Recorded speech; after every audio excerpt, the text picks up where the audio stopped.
നമസ്കാരം.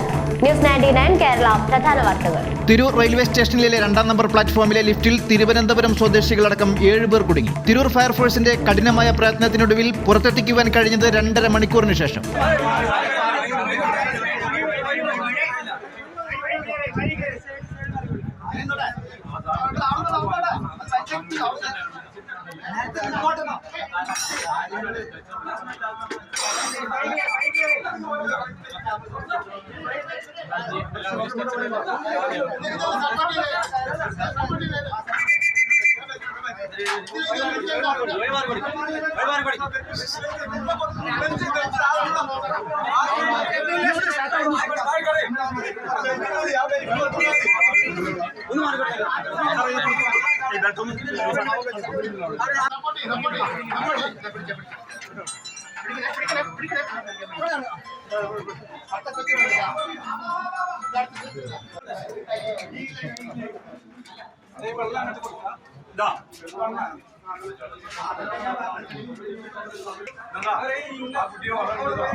ഇന്ന് രാവിലെ 9 മണിയോട് കൂടിയാണ് വന്ദേ ഭാരത് ട്രെയിനിന് പോകേണ്ടുന്ന തിരുവനന്തപുരം സ്വദേശികളായ 5 പേരും അരീക്കോട് കാവനൂർ സ്വദേശികളായ 2 പേരും ലിഫ്റ്റിൽ കുടുങ്ങിയത്.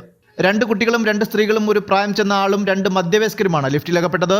തിരൂർ ഫയർഫോഴ്സ് എത്തി ലിഫ്റ്റ് താഴെ ഇറക്കുവാനോ മുകളിലേക്ക് പൊന്തിക്കുവാനോ നോക്കിയിട്ടും കഴിയാതെ വന്നു. അവസാനം ലിഫ്റ്റിന്റെ മുകൾ നില പൊളിച്ചെടുത്ത് ലിഫ്റ്റിൽ കുടുങ്ങിയവരെ മുകളിലൂടെ എടുക്കുകയായിരുന്നു. 6 മാസത്തോളം കാലം പ്രവർത്തിച്ചു കൊണ്ടിരിക്കുന്ന ലിഫ്റ്റാണ് ഇന്ന് കുടുങ്ങിയത്.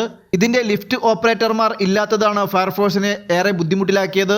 രാവിലെ 9 മണിയോട് കൂടിയാണ് ഇവർ ലിഫ്റ്റിൽ കുടുങ്ങിയത്. 11:20 കൂടി കുട്ടികളായ 2 പേരെ പുറത്തെത്തിക്കുകയും 11:40 കൂടി മറ്റുള്ളവരെയും പുറത്തെത്തിക്കുകയുമായിരുന്നു. എല്ലാവരെയും തിരൂർ ജില്ലാ ആശുപത്രിയിൽ ചികിത്സക്കായി കൊണ്ടുപോയി. ആർക്കും പരിക്കുകൾ ഒന്നും തന്നെ ഇല്ല എന്നാണ് പ്രാഥമിക നിഗമനം. Tirur fire station officer Salim, senior fire rescue officer VP Girish, rescue ഓഫീസർമാരായ സന്ദീപ്, നസീർ, നൌഫൽ, സുജിത്ത്, കിരൺ എന്നിവരാണ് ഏറെ പ്രയത്നത്തിനൊടുവിൽ ലിഫ്റ്റിൽ കുടുങ്ങിയവരെ രക്ഷപ്പെടുത്തിയത്. ന്യൂസ് 99 തിരൂർ.